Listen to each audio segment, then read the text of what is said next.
परीक्षा अगदी जवळ आल्यानंतर तुम्हाला हव्याशा वाटतात त्या प्रश्नपत्रिका. आणि आज आपण अशीच एक प्रश्नपत्रिका पाहणार आहोत. माझ्या शाळेतील मार्गदर्शक सहकारी श्रीयुत पद्मावत सर यांनी प्रचंड मेहनतीनं तयार केलेली जी प्रश्नपत्रिका आहे त्याचंच स्पष्टीकरणासह मार्गदर्शन आता आपण पाहणार आहोत. सरांचे खूप खूप धन्यवाद. आणि चला आता आपण अभ्यासाला लागूया. सुस्वागतम विद्यार्थी मित्रांनो. पाहूयात विभाग 1 मराठीचे 25 प्रश्न फक्त 50 गुणांसाठी. काय दिला आहे? प्रश्न 1 ते 3 खालील उतारा वाचून प्रश्नाच्या उत्तराच्या पर्याय क्रमांकाचे वर्तुळ ठळक करा. काय दिले उतारा? कागद जेव्हा नव्हता तेव्हा लोक खडकांवर, झाडांच्या खोडांवर, पानांवर लिहित असत. कागदाचा शोध लागल्यामुळे माणसाला अनेक गोष्टी करता येऊ लागल्या. पुस्तके, वह्या, पत्र, वर्तमानपत्र या साऱ्या गोष्टी कागदापासूनच तयार झालेल्या आहेत. वह्या पुस्तकांमुळे आपण ज्ञान साठवू शकतो, हवे तेव्हा वाचू शकतो. कागदावर लिहून हवी ती माहिती हवी तिकडे पाठवू शकतो. कागद स्वस्त असल्यामुळे प्रत्येकजण कागदाचा उपयोग करू शकतो. आपल्या नोटाही कागदाच्याच असतात. वस्तू बांधण्यासाठीही कागदच सहजपणे वापरला जातो. रंगीबेरंगी पताका, पतंग व इतर अनेक आकर्षक कागदाच्या वस्तू तयार केल्या जातात. हा आपल्याला हर घडी उपयोगी पडणारा कागद वनस्पतीपासूनच तयार केला जातो. बघा प्रश्न पहिला.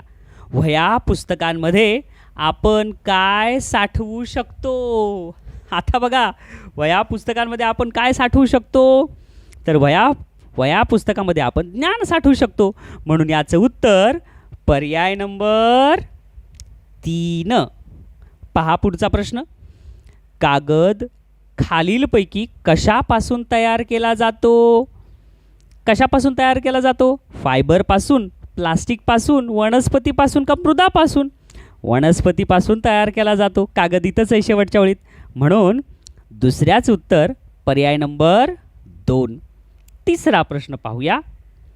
महाग या शब्दाचा कोणता विरुद्धार्थी शब्द उतार्यात आला आहे? मग कोणता शब्द आला आहे महागचा? तर उतार्यामध्ये कुठं आलेला आहे शब्द तो? मृदा, कागद, माहिती, अनेक. आता महागच्या विरुद्धार्थी तर स्वस्तच आहे, म्हणजे ह्याचं उत्तर स्वस्त आहे. आणि तो कुठं आहे स्वस्त शब्द उतार्यात आलेला? सापडला माझ्या अगोदर तुम्हाला? हे इथंच आहे. पहा पुढचा प्रश्न. प्रश्न 4 ते 6 खालील जाहिरात वाचून प्रश्नांच्या उत्तराच्या पर्याय क्रमांकाचे वर्तुळ ठळक करा. सदर जाहिरात कशासंबंधी आहे असा प्रश्न विचारलाय. पाहू जाहिरात. दिवाळी ऑफर.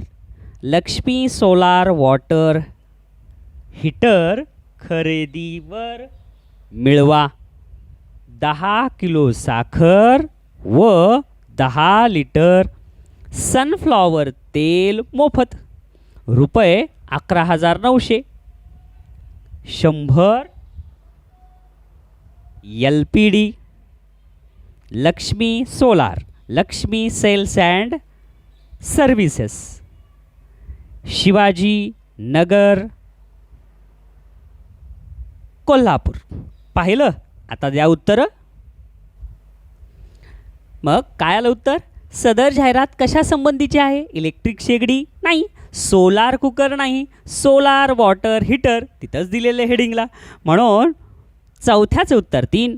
लक्ष्मी सोलार खरेदीवर काय मोफत मिळणार आहे? मग काय मोफत मिळणार आहे? तर साखर आणि गहू नाही, 10 किलो साखर नाही, 10 लिटर तेल नाही, तर साखर आणि तेल हे दोन्हीही मिळणार आहे. धन या शब्दाचा कोणता समानार्थी शब्द वरील जाहिरातीत आला आहे? मग कोणता आहे? धन याच्या समानार्थी शब्द लक्ष्मी सोलार तिथंच आहे नाव. सोलर नाही, साखर नाही, दिवाळी नाही, तर लक्ष्मी. फारच सोपे होते प्रश्न. पाहूया 7 ते 9 पर्यंतचे प्रश्न. खालील कविता काळजीपूर्वक वाचा. विचारलेल्या प्रश्नांची उत्तरे पर्यायातून निवडा. जे देशासाठी लढले ते अमर हुतात्मे झाले. सोडिले सर्व घरदार, सोडिला सुखी संसार. ज्योतिसम जीवन जगले, जे देशासाठी लढले ते अमर हुतात्मे झाले. तो तुरुंग ते उपवास, तो साखळ दंड तनूस. कुणी फासावरती चढले, जे देशासाठी लढले ते अमर हुतात्मे झाले. झगडली झुंजली जनता, मग स्वतंत्र झाली माता. हित शिखरी ध्वज फडफडले, जे देशासाठी लढले ते अमर हुतात्मे झाले. फार छान होती कविता. हे बघा रे प्रश्न पण फार सोपे असतील. काय दिलंय? सैनिकांच्या आयुष्याची कुणाशी तुलना केली आहे? कुणाशी? सैनिकाशी. ज्योतिसम जीवन जगले, ज्योतिषी. म्हणून 7व्याचं उत्तर पर्याय नंबर 1. ध्वजाशी नाही, हिमशिखरांशी नाही, की उपवासाशी नाही. 8वा प्रश्न. देशासाठी सैनिकांनी कशाचा त्याग केला? मग देशासाठी सैनिकांनी कशाचा त्याग केला आहे? तुरुंगाचा नाही, साखळदंडाचा नाही, श्रीमंतीचा नाही, तर काय? घरदार व संसाराचा त्याग केला. हे करेक्ट.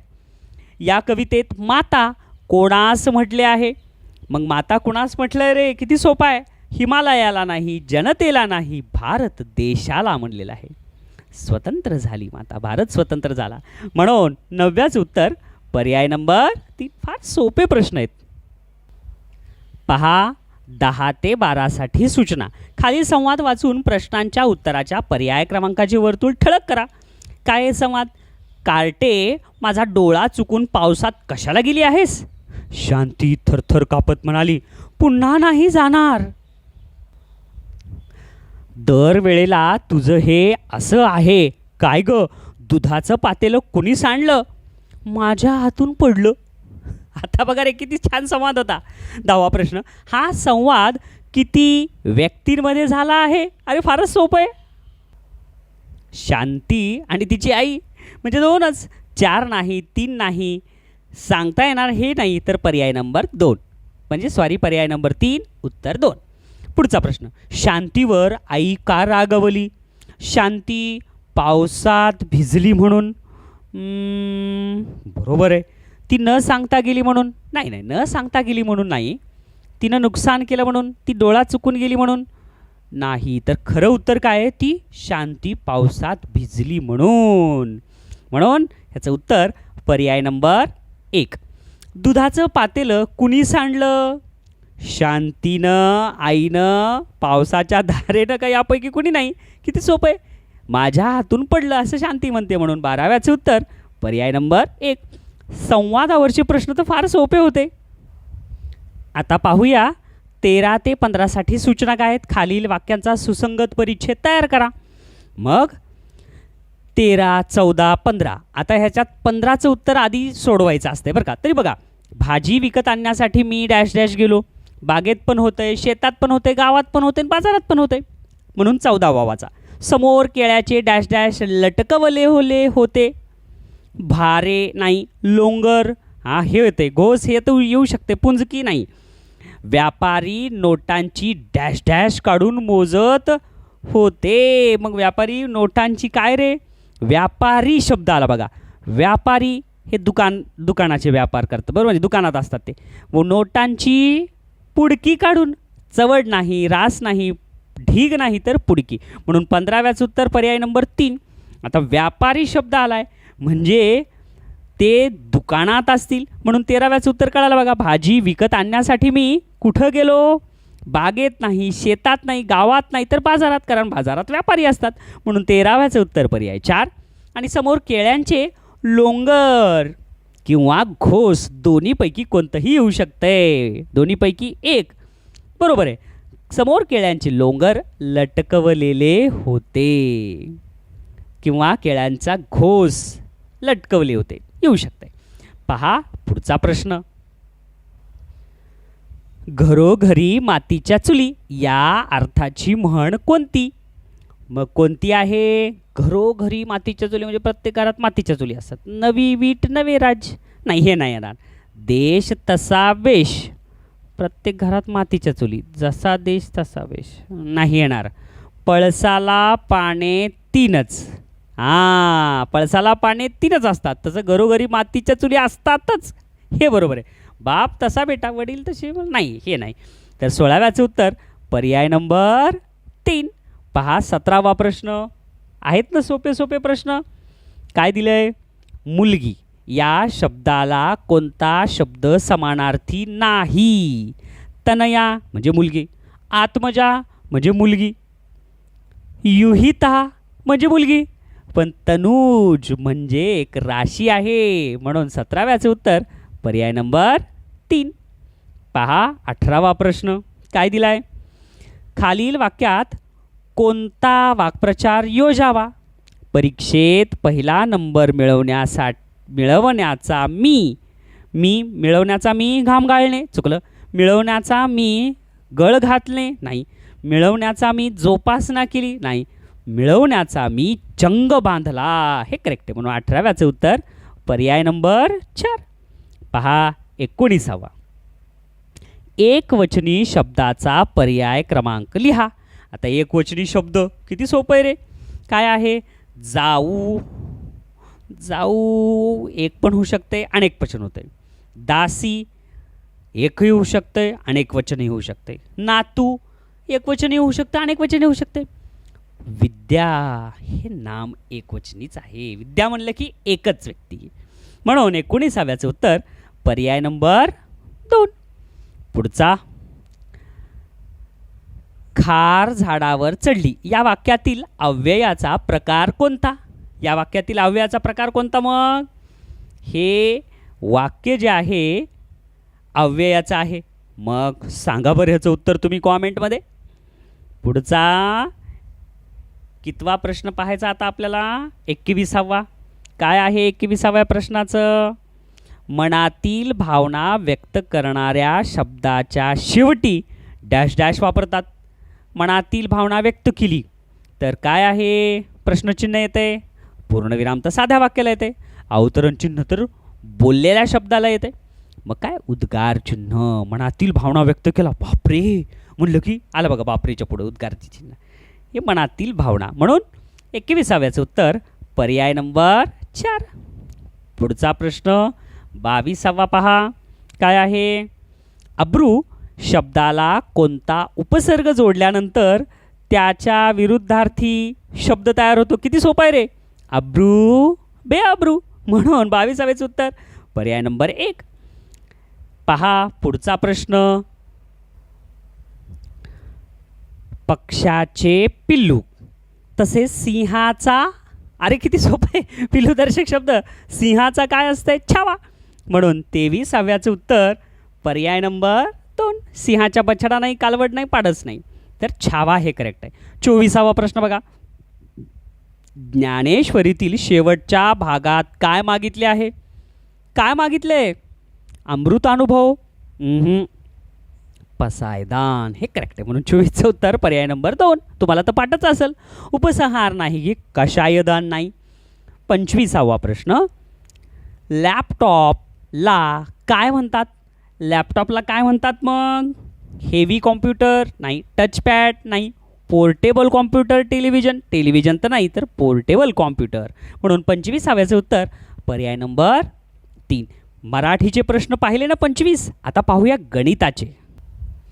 विभाग 2 गणित 100 गुण, यासाठी 50 प्रश्न जोडूया. 26वा प्रश्न, 543 ही संख्या कोणत्या पर्यायात चुकीची आहे? 54 दशक 3 एकक, हे तर बरोबर आहे. 543 एकक हेही बरोबर आहे. 5 शतक 43 दशक, दशक म्हणले की 1 शून्य येते, हे चुकलं, म्हणून 26व्याचं उत्तर पर्याय नंबर 3. 5 शतक 43 एकक हे बरोबर आहे, तर 43 दशक हे चूक आहे, म्हणून चुकीचंच विचारले, म्हणून 26व्याचं उत्तर पर्याय 3. पहा पुढचा प्रश्न, 1.25 मीटर व 2.25 मीटर बरोबर किती असं विचारलं. करा बेरीज. बघा 1.25 मीटर म्हणजे काय? 1.25, 3.25 म्हणजे 2.75 आणि यांची बेरीज केली तर किती आली रे 4. म्हणून 27चं उत्तर पर्याय नंबर 2. 28वा प्रश्न 6.25 ही संख्या दाखवणारा अपूर्णांक कोणता. मग 6.25 म्हणजे 6.25. मग आता 4 7 28 येते म्हणजे हे तर 7 पर्यंत चालले म्हणजे हे 6.25 नाहीच आहे. हे पण 4 7 28 4 7 28 हे पुढेच गेलं म्हणजे याचे निश्चितच उत्तर पर्याय 2 आहे.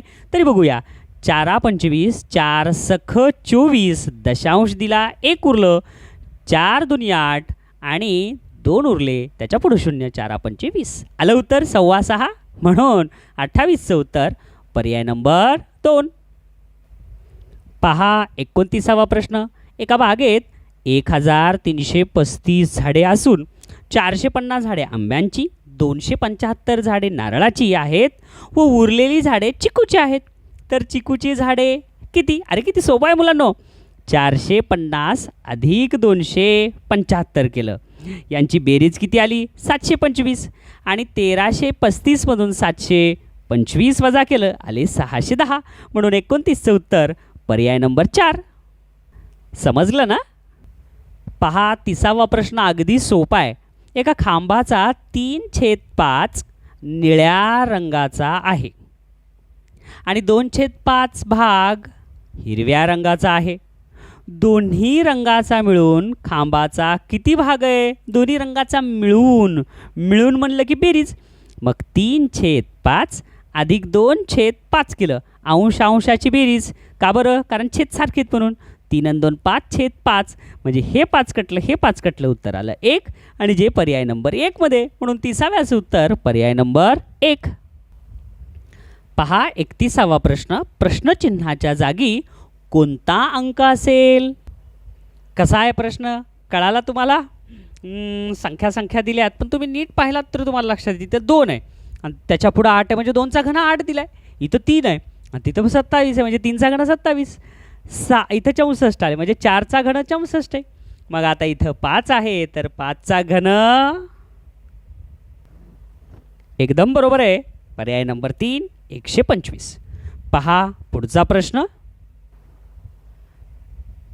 32वा प्रश्न काय दिलाय. 81 ते 100 पर्यंत एकूण किती मूळ संख्या आहेत. मग आता त्याच्यासाठी तुम्हाला मूळ संख्या पाठ पाहिजेत.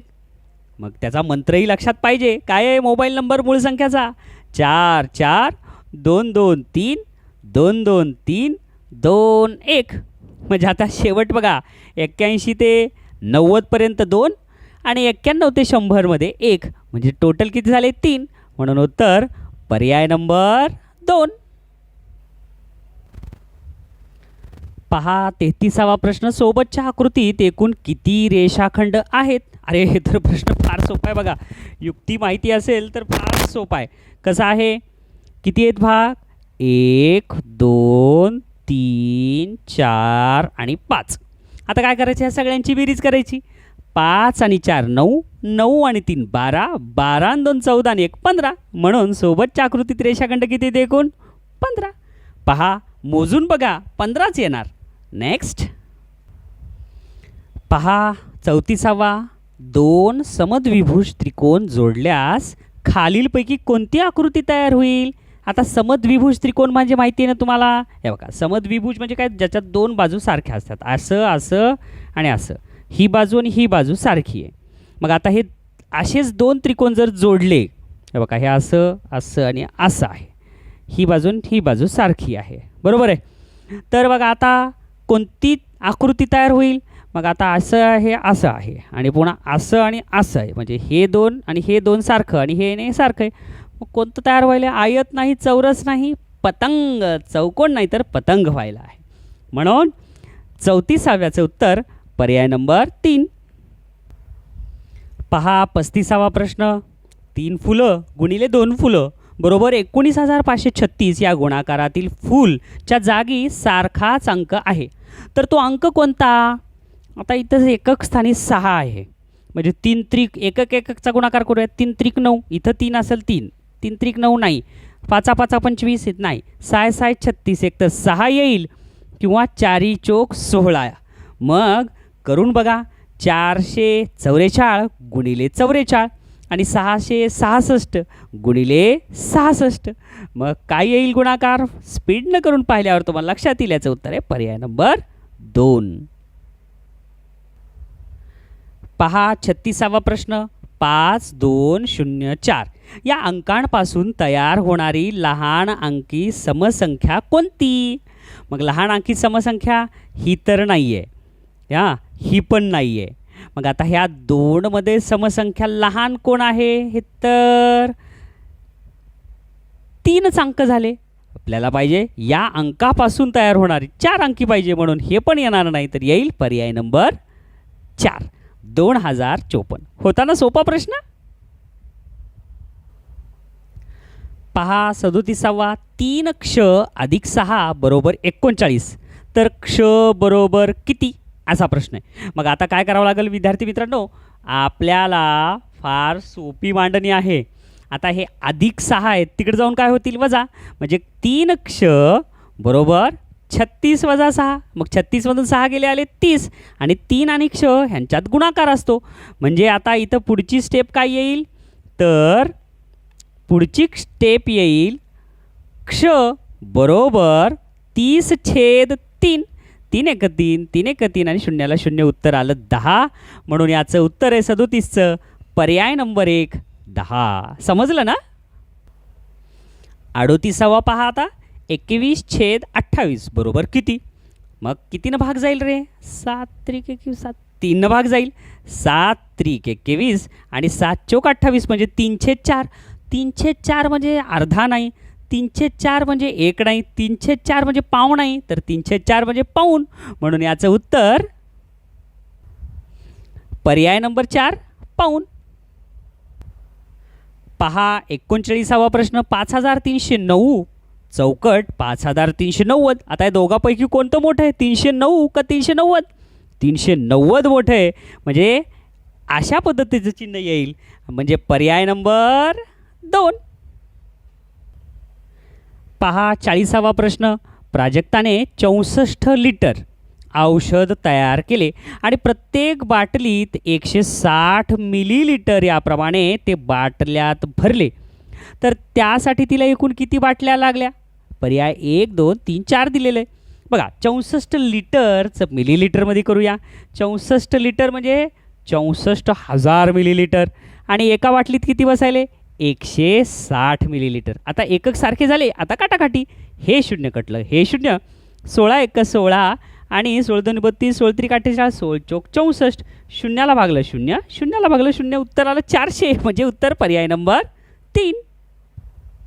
41वा प्रश्न काय? सोबतच्या आकृतीत प्रश्नचिन्हाच्या जागी काय होईल ते पर्यायातून निवडा. बघा बरं आकृती कशी दिलेली आहे. त्रिकोण आहे 36 आहे मध्ये. मग कसा आला असेल रे 36? 3 आणि 2 6, 3 आणि 2 सॉरी 3 आणि 2 5 आणि 1 6, 6चा वर्ग 36. इकडे बघूया. 5 आणि 4 9, 9 आणि 3 12, 12चा वर्ग 144. समजलं की रे उत्तर? म्हणजे 3 आणि 3 6 आणि 1 7, 7 आणि 2 9, 9 9 81. म्हणजे ह्याचं उत्तर नक्कीच पर्याय नंबर 4 81 येईल. समजलं ना? पहा पुढचा प्रश्न. 30 शतक गुणिले 20 दशक म्हणजे किती सोपं आहे रे बघा. 30 शतक म्हणजे शतक म्हणजे 2 शून्य गुणिले 20 दशक म्हणजे 20च्या पुढं 1 शून्य म्हणजे 3000 गुणिले 200 केलं. उत्तर किती येईल? 6 लाख. म्हणून उत्तर पर्याय नंबर 2. होतं ना सोपं? काय प्रश्न? 2 किलोमीटर लांबीच्या रस्त्यावर 50 मीटर अंतरावर दुतर्फा झाडे लावली.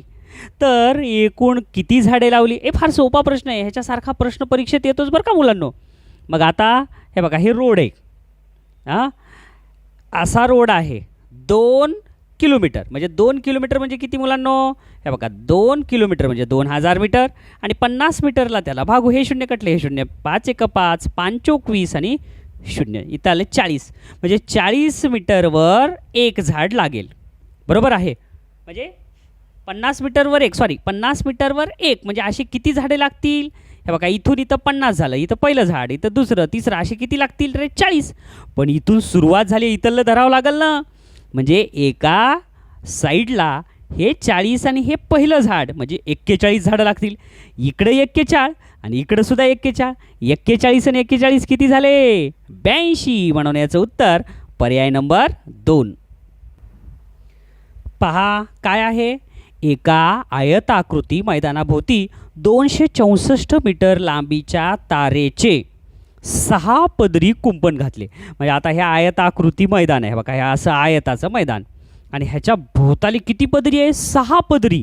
264 मीटर म्हणजे 264ला जर 6नं भागलं तर 6 चोक 24, 2 उरले, परत 6 चोक 24, एक पदर झाला 44 मीटरचा. हां, पुढं काय दिले बघा. 6 पदरी कुंपण घातले असून त्या मैदानाची लांबी 16 मीटर आहे. आता हे आहे 16 मीटर. तर त्याची रुंदी किती मीटर? मग आयतामध्ये समोरासमोरील बाजू सारख्या मापाच्या असतात. हे 16 आहे, हे 16 आहे. 16 एक 16, 16 दोन्ही 32. मग 44मधून जर 32 वजा केलं तर उरले 12. मग 12चे अर्धे झाले 6, म्हणजे ही 6 आणि ही 6 झाली. तर आपल्याला रुंदीच विचारले, मग रुंदी 6 झाली. म्हणून याचं उत्तर पर्याय नंबर 2, 6 मीटर. पहा 45वा प्रश्न. 2006 साली शिक्षक दिन मंगळवारी होता, तर त्याच वर्षी जागतिक अहिंसा दिन कोणत्या वारी येईल? आता अहिंसा दिन म्हणजे हे तुम्हाला माहिती पाहिजे. अहिंसा दिन हे 2 ऑक्टोंबरला गांधी जयंती दिवशीच असतो. हां, समजलं. शिक्षक दिन 5 सप्टेंबर. मग 5 सप्टेंबरपासून 2 ऑक्टोंबरपर्यंत काढा बरं. मग 5 सप्टेंबरला मंगळवार, त्याच्यामध्ये 7 मिसळले. 7 आणि 5 12. 12 सप्टेंबरला मंगळवार. 12 आणि 7 19ला मंगळवार. 19 आणि 7 26ला मंगळवार. आणि त्याच्यानंतर काय येईल? 26 नंतर 27, 28, 29, 30. सप्टेंबर किती महिना असतो? जानेवारी, फेब्रुवारी, मार्च, एप्रिल, मे, जून, जुलै, ऑगस्ट, सप्टेंबर 30चा. आणि त्याच्यानंतर 1 आणि 2. म्हणजे बघा इथं 26ला मंगळवार आला. हां, नंतर काय? बुधवार, गुरुवार, शुक्रवार, शनिवार, रविवार आणि सोमवार. 2 तारखेला कोणता वार येईल? सोमवार. म्हणून याचं उत्तर पर्याय नंबर 1. पहा 46वा प्रश्न. 456 सफरचंदे म्हणजे किती डझन सफरचंदे? अरे किती सोपं आहे. 456ला 12नं भागलं, उत्तर किती आलं? 38. 12 1 12, 12 2 24, 12 3 36. 45मधून 36 गेले, उरले किती? 9. आणि 12 8 96. म्हणून याचं उत्तर पर्याय नंबर 3, 38. पहा 47वा प्रश्न. सोबतच्या आकृतीमध्ये रेखांकित भाग खालीलपैकी कोणता अपूर्णांक दर्शवतो? असं म्हणले. बघूया आकृती कशी आहे. आकृती आता बघा, इथं किती भाग दिले ते? 1 2 3 4. म्हणजे इथं 4 आहेत, म्हणजे इथं पण 4 आणि इथं पण 4 आहेत बरं का. 4 1 4, 4 2 8, 4 3 12, 4 चौक 16. आता 16 भागापैकी किती भाग रंगवलेले ते? 1 2 3 4 5 6 आणि 7 आहेत. आता हे 1 आहे म्हणजे ह्याच्यात 2 आहेत. 7 भाग रंगवलेले आणि न रंगवलेले 16 भागापैकी 1 2 3 4 5 आणि 5 आणि 4 9. म्हणजे एक तर उत्तर 9/16 पाहिजे किंवा 7/16. बघूया कोणता आहे. पर्यायात कोणतं दिलेलं आहे? 7/16. म्हणून विद्यार्थी मित्रांनो 47चं उत्तर पर्याय नंबर 3. 48वा प्रश्न तर फार सोपा आहे. 9:02 कोणता कोण होईल? अरे 9 वाजले म्हणजे काटकोन झाला आणि काटकोनापेक्षा थोडासा मोठा म्हणजे विशाल कोन. म्हणून 48 उत्तर पर्याय नंबर 2. प्रत्येक प्रश्न महत्त्वाचा आहे बरं का विद्यार्थी मित्रांनो. बघा काय दिलंय. 14 मजुरांची 2 आठवड्याची मजुरी. आता 2 आठवडे म्हणजे किती दिवस? 14 दिवस. 14 मजुरांची 14 दिवसांची मजुरी 14,112 रुपये असल्यास 10 मजुरांची एका दिवसाची मजुरी किती? हे फार सोपं आहे रे. बघा आता 2 आठवडे म्हणजे किती? 14. 14 दिवसाची मजुरी किती आहे? 14,112. मग आता काय करूया? सगळ्यात अगोदर विद्यार्थी मित्रांनो या 14,112ला 14नं भागू, कारण 14 दिवस आहेत ना. 14 1 14, 14 1 14. 14 1ला भाग जात नाही म्हणजे शून्याचा भाग. 14 1ला भाग जात नाही म्हणजे शून्याचा भाग. 11ला गेला नाही. आता 14 112ला भाग जाते का? जाते की रे. 14 8 12 दर्शे. उत्तर आलं 1008. आता हे 1008 काय आली? एका दिवसाची मजुरी. पण किती जणांची? 14 जणांची. मग आता 1008ला परत 14 भागू. 14 एक 14, 14 सत्ती 98, 2 उरले. 14 दोन्ही 28, 72 रुपये एका दिवसाची मजुरी आली. समजलं का मुलांना उत्तर? एका दिवसाची मजुरी म्हणजे एका मजुराची एका दिवसाची मजुरी 72, तर 10 मजुरांची एका दिवसाची मजुरी 720. म्हणून उत्तर पर्याय नंबर 4.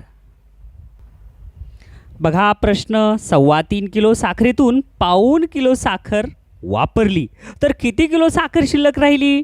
बघा 3.25 किलो म्हणजे 3.25 आणि 1.25 किलो म्हणजे 0.75. आता ह्याच्यातून वापरली म्हणजे वजा. 5मधून 5 गेले 0, 2मधून 7 जात नाहीत, 12तून 7 गेले 5, दशांशला दशांश वापस हातचा दिला, 3मधून 1 गेले 2, 2.5 किलो. म्हणून याचं उत्तर पर्याय नंबर 4.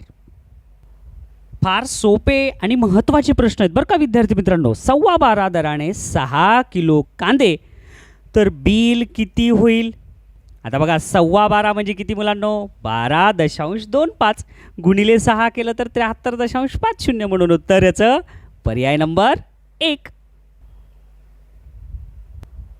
पहा 52वा प्रश्न. 70 सेमी लांबीची तार. आता ही 70 सेमी लांबीची तार आहे. तर आता प्रश्न काय विचारलाय? किती ठिकाणी कापली? आता प्रश्न आहे किती ठिकाणी कापली ही तार? 70 सेंटीमीटरची ही तार आहे, तर किती ठिकाणी कापली? तर 7 सेंटीमीटर लांबीची होईल. 70 सेंटीमीटर लांबीची तार किती ठिकाणी कापली तर 7 सेंटीमीटर लांबीची होईल. मग आता त्याला 7नं 70ला भागलं 10 आलं, म्हणजे आपल्याला ह्याचे 10 तुकडे करायला पाहिजे. पण 9 ठिकाणी कापलं तर ॲटोमॅटिक 10 होईल. बघा 1 2 3 4 5 6 7 8 9 आणि ॲटोमॅटिक हे 10वा भाग तयार होतो. म्हणून उत्तर काय 52व्याचं? पर्याय नंबर 3. सोबतच्या आकृतीची परिमिती किती? पहा विद्यार्थी मित्रांनो, हा पर्याय नंबर 4 आहे, 24 सेमी. आता ही आकृती आहे आणि इथं दिले 3 सेमी आणि इथं सगळीकडे एक रेष सगळीकडे दिली, म्हणजे हे चौरस आहेत, सारखे चौरस. मग आता ही 3 सेमी लांबी कुणाची आहे? इथून इतकं 3 सेंटीमीटर आहे का इथून इतकं 3 सेंटीमीटर आहे? विद्यार्थी मित्रांनो 3 सेमी ही मोठ्या अक्षरातलेलं आहे, म्हणजे इथपासून ते इथपर्यंत 3 सेंटीमीटर आहे आणि ही एक छोटी रेष म्हणजे हे 1.5 सेंटीमीटर आहे. हे लक्षात घ्या बरं का. म्हणून आता ह्याची परिमिती किती येईल? 3 एक 3, 3 दोन्ही 6, 3 त्रिक 9 आणि 3 चौक 12 सेंटीमीटर. म्हणून उत्तर पर्याय नंबर 2. पहा पुढचा अत्यंत महत्त्वाचा प्रश्न आहे. एका टाकीत 4/9 भाग रॉकेल शिल्लक होते. आता 4/9 भाग शिल्लक होतं बरं काय. बघा 4/9 शिल्लक होतं, त्यामध्ये 2/9 भाग रॉकेल ओतले. आता ओतलं म्हणजे अधिक 2/9 ओतलं, तर टाकीचा किती भाग रॉकेलने भरले शिल्लक आहे? मग आता भरलं किती हे बघू. किती आलं रे हे? 4 आणि 2 6/9 आलं. म्हणजे आता किती उरलं? 3/9, कारण 6 मध्ये किती मिसळल्यावर 9 होईल? 3. म्हणून राहिलं शिल्लक किती? 3/9. मग आपल्याला तेच विचारलंय किती भाग रॉकेलने भरणे शिल्लक आहे. तर शिल्लक किती? 3/9 आहे. पण पर्याय 1 मध्ये बी 3/9 नाही, 2 मध्ये बी नाही, 3 मध्ये ना. मग आता कसं रे? चुकलं का काय? नाही, काटाकाटी करा. 3 एक 3, 3 त्रिक 9, 1/3 आलं, जे पर्याय नंबर 4 मध्ये आहे. म्हणून 54चं उत्तर पर्याय नंबर 4. 55वा प्रश्न तर फार सोपा आहे. दररोज अर्धा लिटर प्रमाणे दररोज अर्धा लिटर घेऊ लागला दूध. जून ते जुलै 20 रुपये लिटर दराने दुधाचे किती रुपये बिल द्यावे लागेल हे मला सांगा. जून महिना किती दिवसाचा? 30 दिवसाचा. जुलै महिना किती दिवसाचा? 31 दिवसाचा. 30 आणि 31 किती झाले? 61. मग एका दिवसाला अर्धा लिटर म्हणजे 20चे अर्ध किती झालं? 10. 61 दिवसाची किती झाली? 610. म्हणजे उत्तर पर्याय नंबर 2. फार सोपा होता. पहा 1 ते 10 पर्यंतच्या वर्गसंख्यांची बेरीज किती? हे मुलांना फार सोपं आहे बरं का. बघा 1चा वर्ग किती? 1, 2चा वर्ग 4, 3चा वर्ग 9, 4चा वर्ग 16, 16 तर मोठं व्हायले. मग 1 ते 10 पर्यंतचेच आपल्याला वर्गसंख्या. आता ह्या वर्गसंख्या त्यांची बेरीज 9 आणि 1 10, 10 आणि 4 14. उत्तर पर्याय नंबर 3. होता ना सोपा प्रश्न. 30/45 या अपूर्णांकाचा सममूल्य नसणारा अपूर्णांक कोणता? आता 30/45 म्हणजे काय रे, काटाकाटी केल्यावर 15 दोन्ही 30 आणि 15 त्रिक 45 म्हणजे 2/3 शी सममूल्य नसणारा. आता 5 दोन्ही 10, 5 त्रिक 15 हे 2/3 आलं. 9 दोन्ही 18, 9 त्रिक 27 हे 2/3 आलं. 30 दोन्ही 60 आणि 30 त्रिक 90 हे 2/3 आलं. पण इथं बघा 5 चोक 20 आणि 5 सत 35 4/7 आलं. मग सममूल्य नसणारा अपूर्णांक 57चं उत्तर पर्याय नंबर 2. पहा सूत्रावर आधारित प्रश्न. 7,000 रुपये या रकमेची 10.7 दराने सरळ व्याजाने 9,450 रुपये रास होण्यासाठी किती वर्ष लागतील? आता सरळ व्याज किती दिले मुलांनो? 9,450 हे सरळ व्याज आहे. मग व्याज नेमकं किती असेल रे?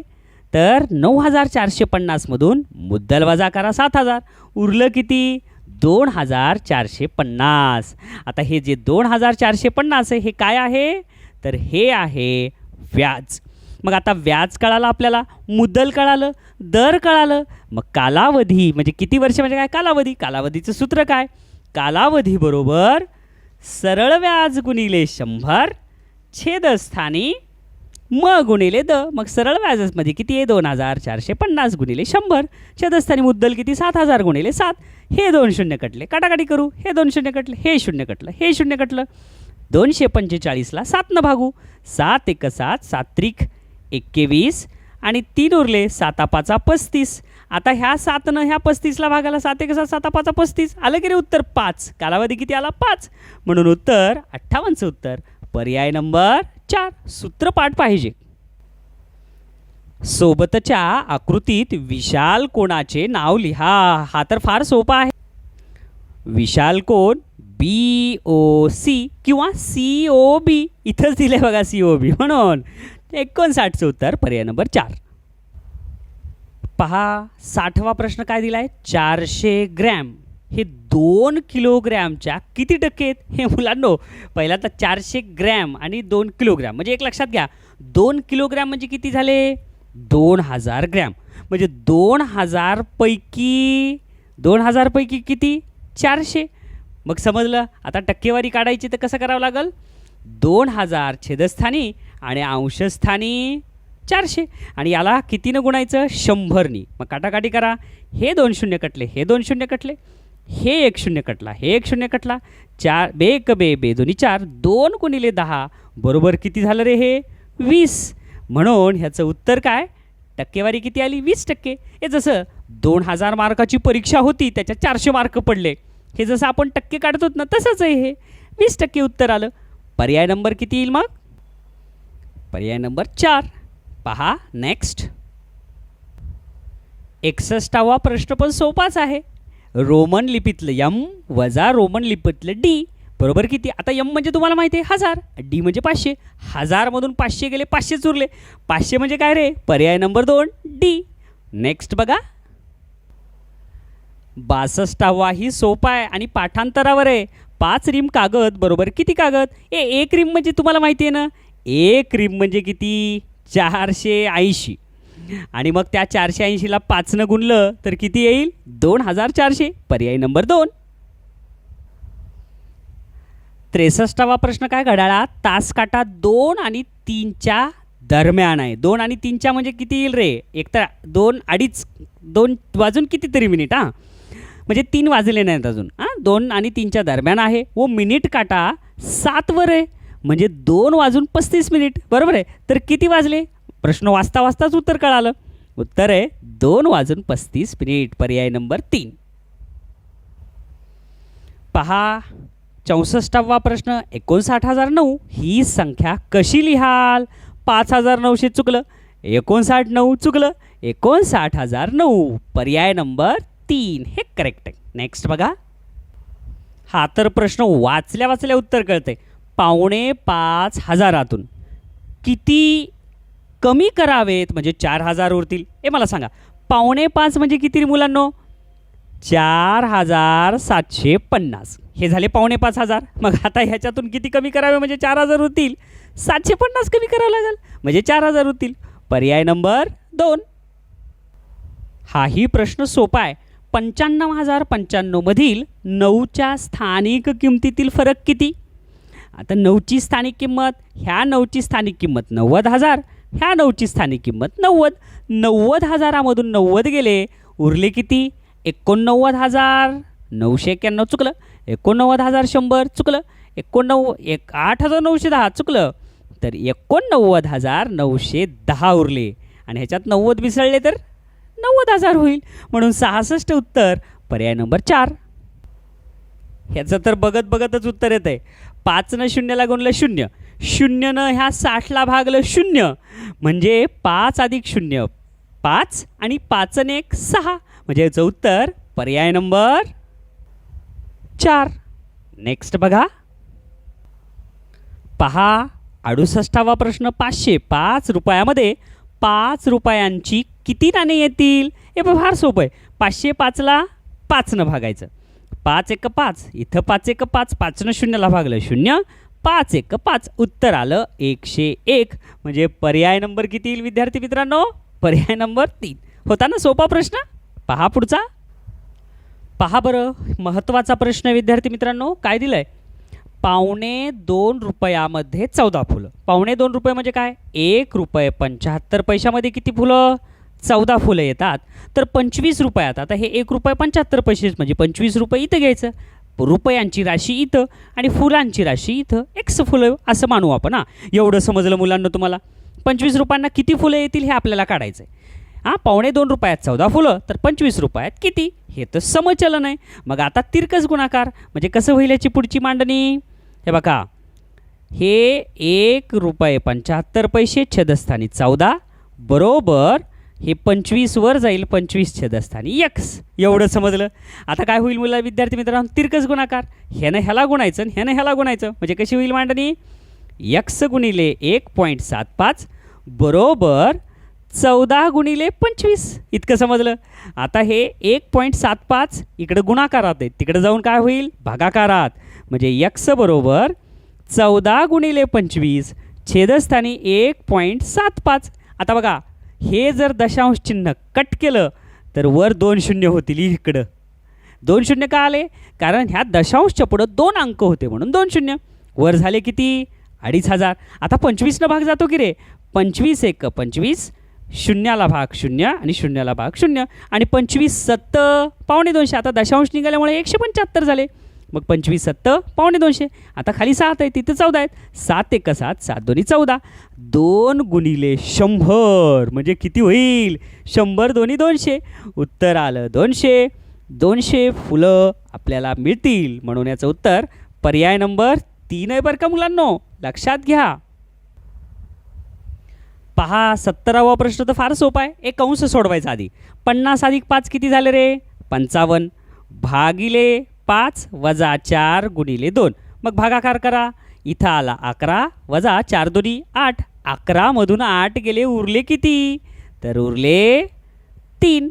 म्हणून ह्याचं उत्तर पर्याय नंबर 2. फारच सोपा प्रश्न होता.